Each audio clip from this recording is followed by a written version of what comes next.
Glória a Deus. Eu quero saudar a todos com a graça e a paz do Senhor Jesus.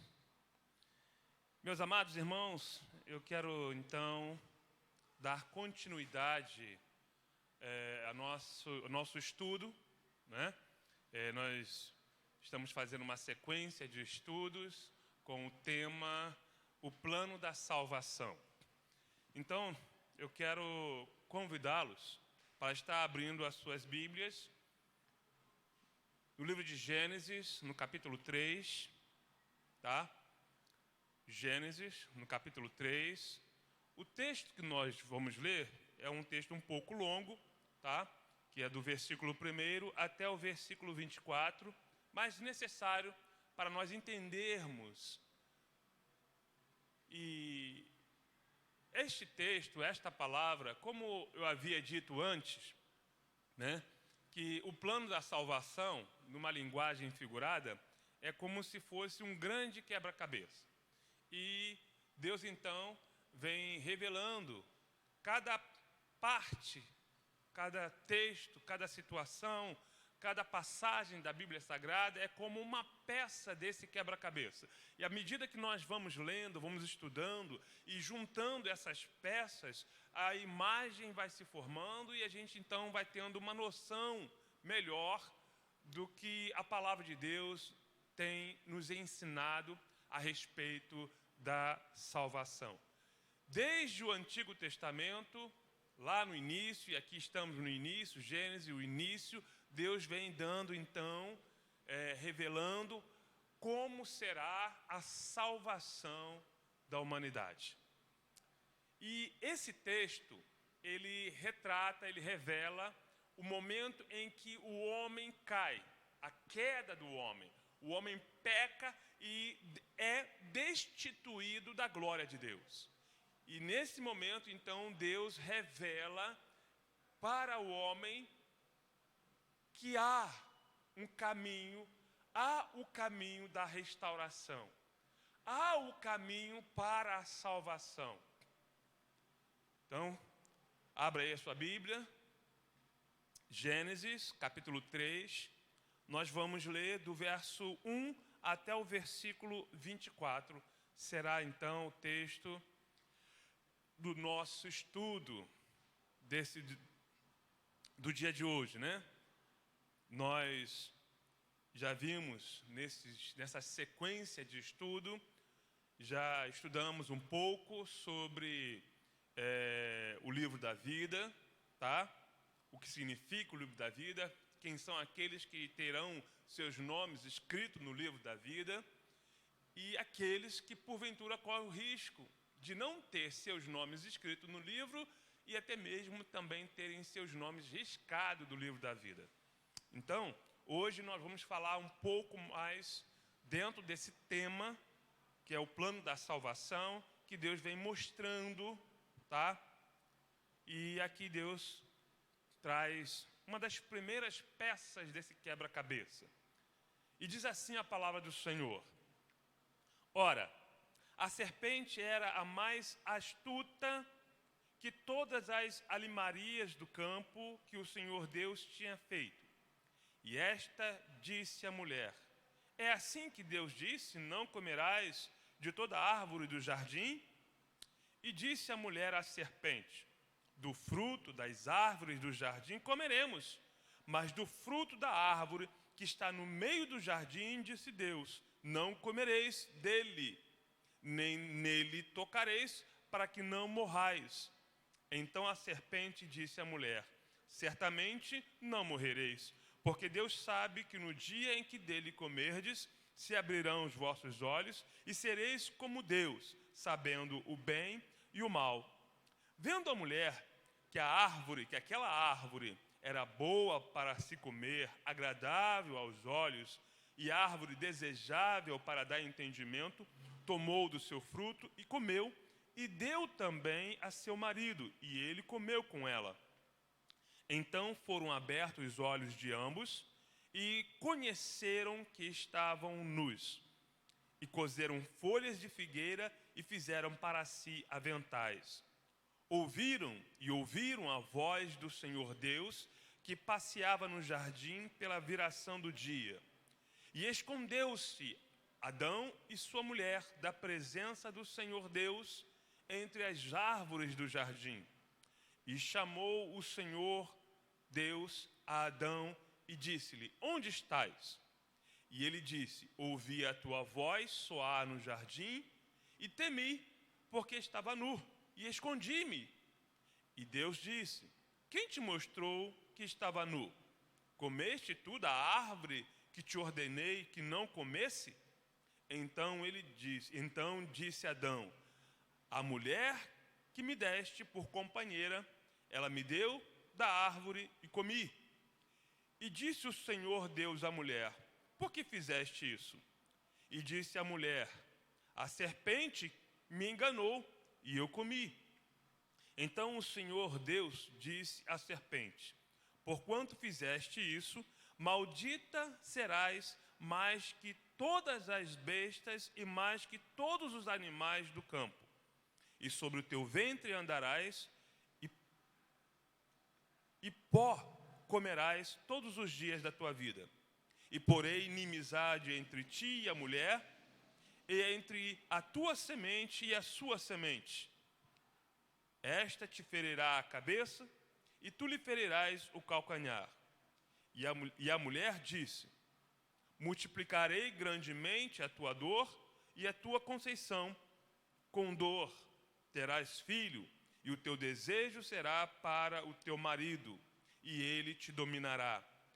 E a Adão disse: porquanto deste ouvido à voz da tua mulher, e comeste da árvore que te ordenei, dizendo: não comerás dela, maldita é a terra por causa de ti. Com dor comerás dela todos os dias da tua vida. Espinhos e cardos também te produzirão, e comerás da erva do campo. No suor do teu rosto comerás o teu pão, até que tornes a terra, porque dela foste tomado, porquanto és pó, e em pó te tornarás. E chamou Adão o nome da sua mulher Eva, porquanto ela era a mãe de todos os viventes.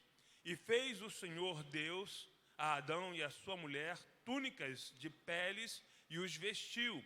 Então disse o Senhor Deus: eis que o homem é como um de nós, sabendo o bem e o mal. Ora, pois, para que não estenda a sua mão e tome também da árvore da vida, e coma e viva eternamente, o Senhor Deus, pois, o lançou fora do jardim do Éden para lavrar a terra de que fora tomado. E havendo lançado fora o homem, pôs querubins ao oriente do jardim do Éden e uma espada inflamada que andava ao redor para guardar o caminho da árvore da vida. Glória a Deus. Glória a Deus. Vamos orar? Vamos falar com Deus nesse momento? Pai amado, Senhor de toda a glória, estamos aqui agora para ouvir a Tua voz e aprender, Senhor, da Tua palavra. E nós lhe pedimos, fale conosco, Espírito Santo, fale aos nossos corações para que possamos entender qual seja a Tua vontade e entendermos um pouco mais da salvação que o Senhor tem preparado para cada um de nós. Em nome de Jesus nós lhe pedimos e te agradecemos. Amém, Senhor. Glória a Deus, glória a Deus. Nesse texto que nós lemos, nós encontramos aqui então a queda do homem. O texto revela que o homem pecou, o homem transgrediu o mandamento do Senhor. E pecado é isso, transgressão às ordens de Deus, à palavra de Deus. E por conta do pecado, o homem ele foi retirado do jardim, e não somente retirado do jardim, mas como diz Paulo lá em Romano, ele foi destituído da glória de Deus. Mas o plano da salvação já existia, bem antes de Deus criar o homem, bem antes de Deus criar o mundo. Deus já tinha traçado o plano da salvação. Mas era necessário que o homem pecasse. Irmãos, ao ler esse texto, nós podemos entender, e eu gostaria que você cresce nisso, que a queda do homem, a desobediência do homem, não foi algo que pegou Deus de surpresa. Não foi algo que deixou Deus decepcionado. Não, tudo já fazia parte de um planejamento. Tudo já estava anteriormente escrito. Já fazia parte do plano de Deus. Porque, convenhamos, se Deus realmente não quisesse que o homem não comesse da árvore do fruto, né, do conhecimento do bem e do mal, Deus não colocaria no jardim. Não colocaria próximo ao homem. Mas tudo tem, tudo tem um propósito. Tudo tem uma razão de ser. Deus não faz nada por acaso, Deus não faz nada sem propósito. E então essa palavra nos traz esse entendimento, tá? Que até a queda do homem havia um propósito. Porque se o homem não pecasse, qual o propósito do plano da salvação? O plano da salvação não teria sentido de ser. Então, Deus permite que o homem pecasse, né? Não que hoje Deus permite que nós pequemos, não. Não é isso que eu quero dizer. Mas Deus tem tudo já, tem todas as coisas em seu controle, todas as coisas estão debaixo da orientação, todas as coisas estão debaixo da potente mão de Deus. Nada acontece por acaso. E esse fato aqui, a queda do homem, não foi algo que deixou Deus surpreso, não, já fazia parte do plano da salvação. Mas o que eu quero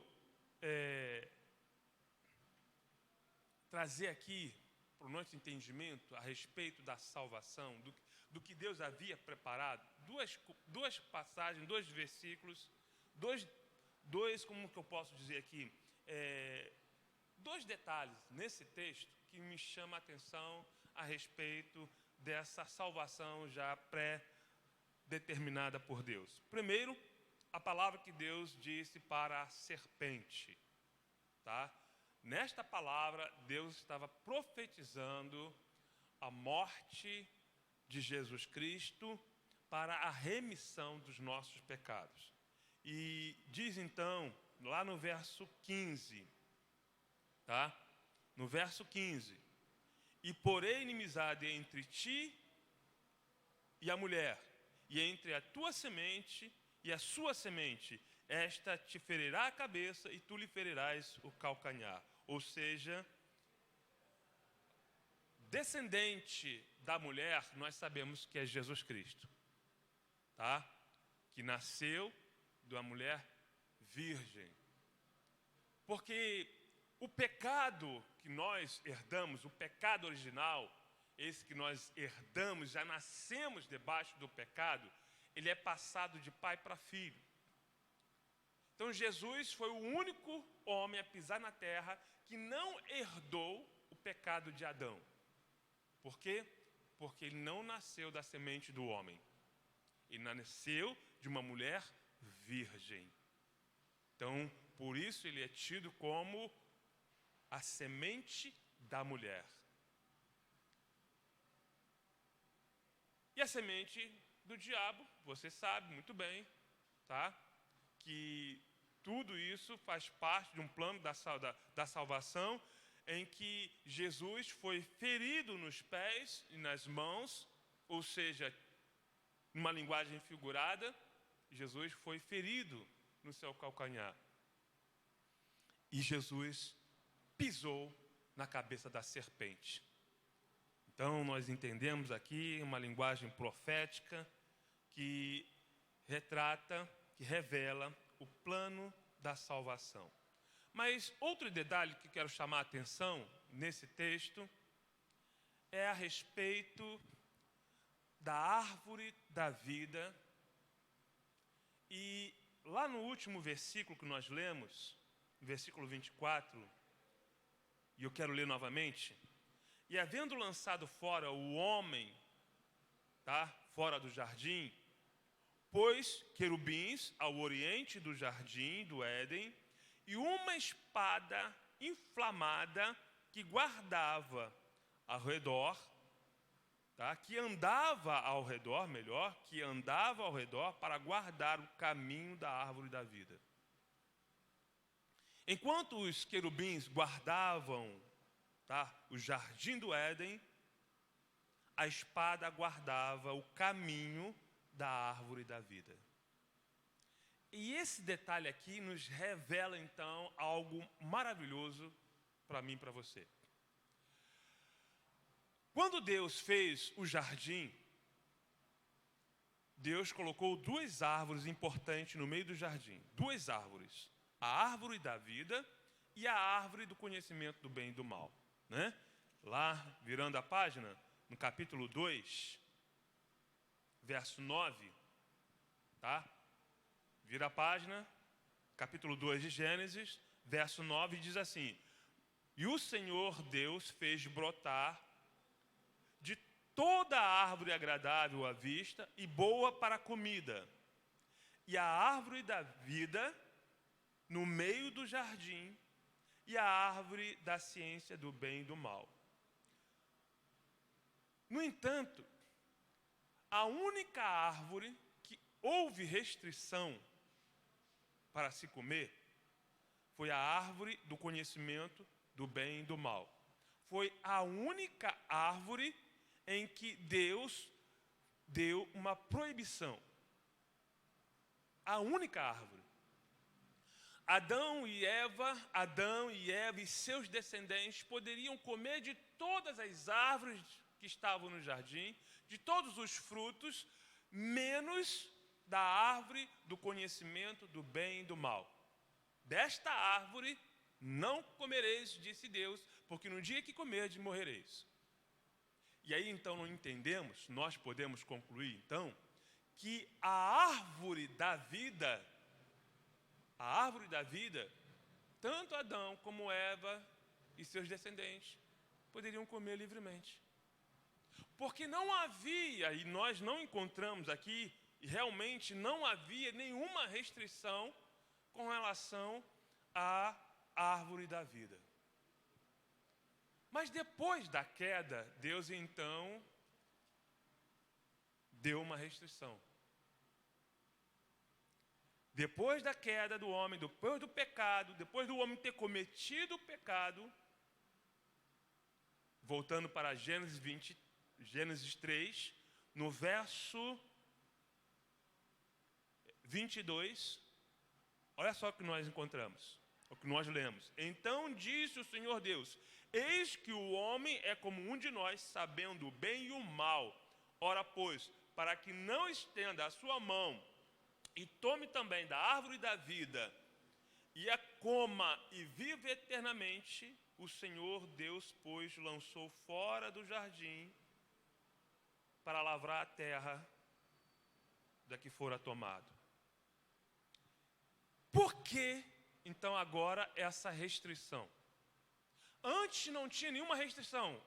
O homem poderia comer livremente da árvore da vida, mas agora não. Por que agora não? Porque depois do pecado não.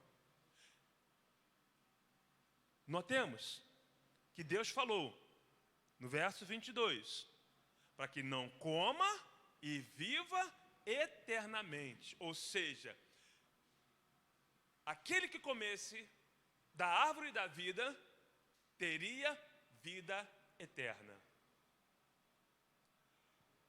eles tinham vida eterna, mas o pecado fez com que eles perdessem esta vida eterna.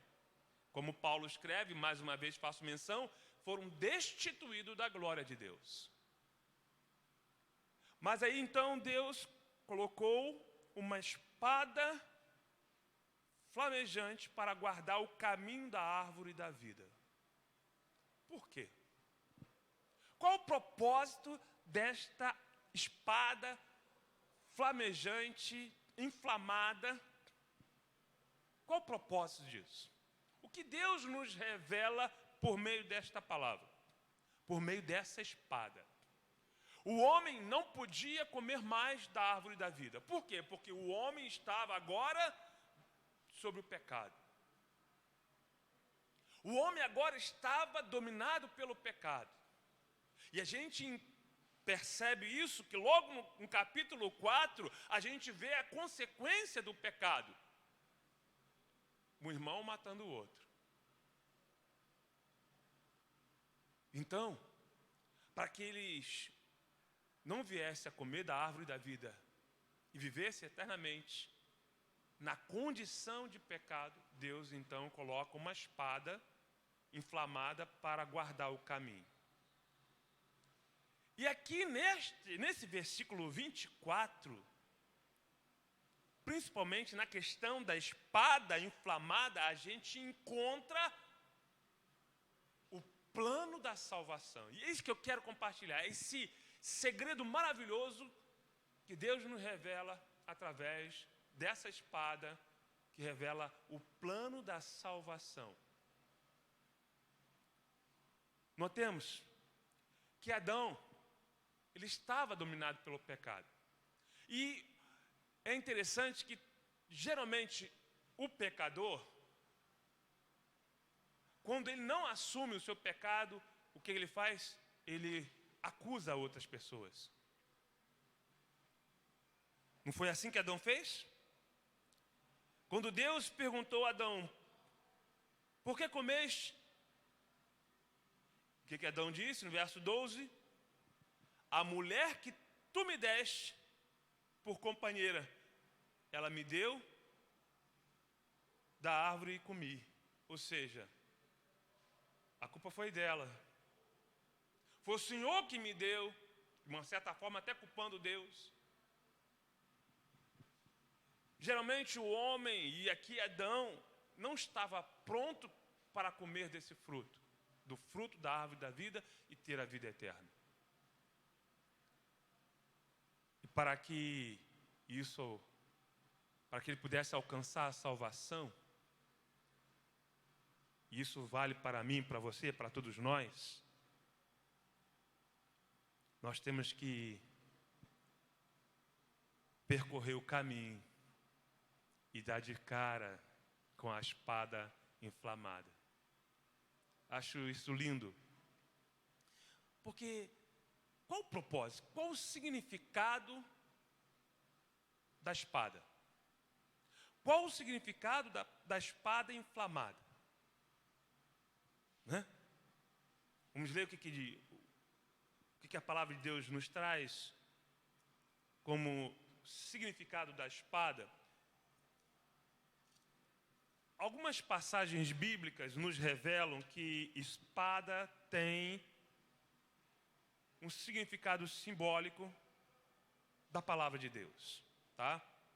Algumas passagens, mas a mais conhecida fica na carta que Paulo escreveu aos Efésios, no capítulo 6, Efésios, capítulo 6, verso 17, quando Paulo ele fala, né, de uma linguagem figurada a respeito da armadura, tá? A armadura de Deus. No versículo 17 diz assim: tomai também o capacete da salvação e a espada do Espírito, que é a palavra de Deus.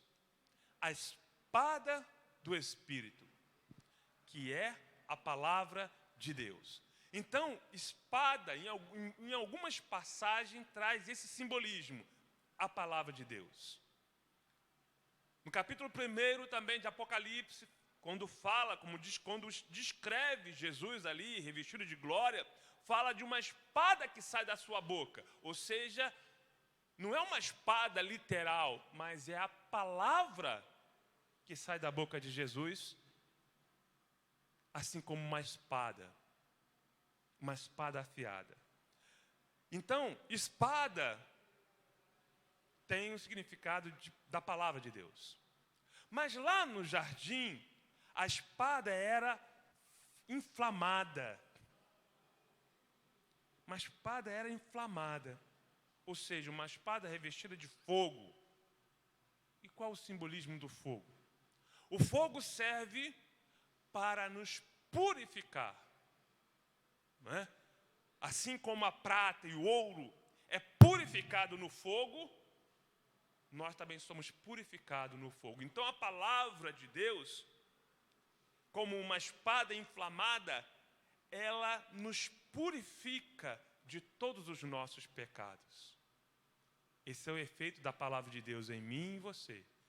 Nos purifica de todo o pecado. Mas a espada inflamada, a chama, ela também tem um outro propósito. O fogo muitas vezes foi utilizado para iluminar. Então a espada inflamada, ela ilumina o caminho. Não é assim que diz o salmista lá no Salmo 119, versículo 105? Lâmpada para os meus pés e luz para o meu caminho é a tua palavra. Então a palavra de Deus tem o efeito de iluminar o nosso caminho. Então, aquela espada, ela guardava o caminho da árvore da vida. Para que se o homem quisesse ir ter com a árvore da vida, ele tinha que passar pela espada inflamada. E a espada então iria purificá-lo de seus pecados e iria, depois de purificado, iluminar o caminho até a árvore da vida. Interessante que para ter acesso à árvore da vida, o homem então, quando se depara com a palavra de Deus, a palavra de Deus gera nele arrependimento. E só mediante ao quebrantamento, ao arrependimento de seus pecados, ele tem então autorização para comer do fruto da árvore da vida.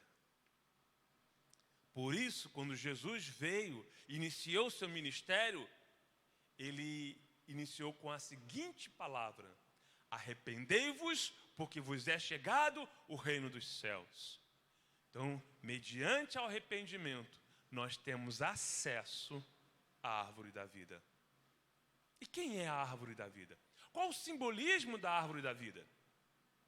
A árvore que produz vida, por isso chamado árvore da vida, né?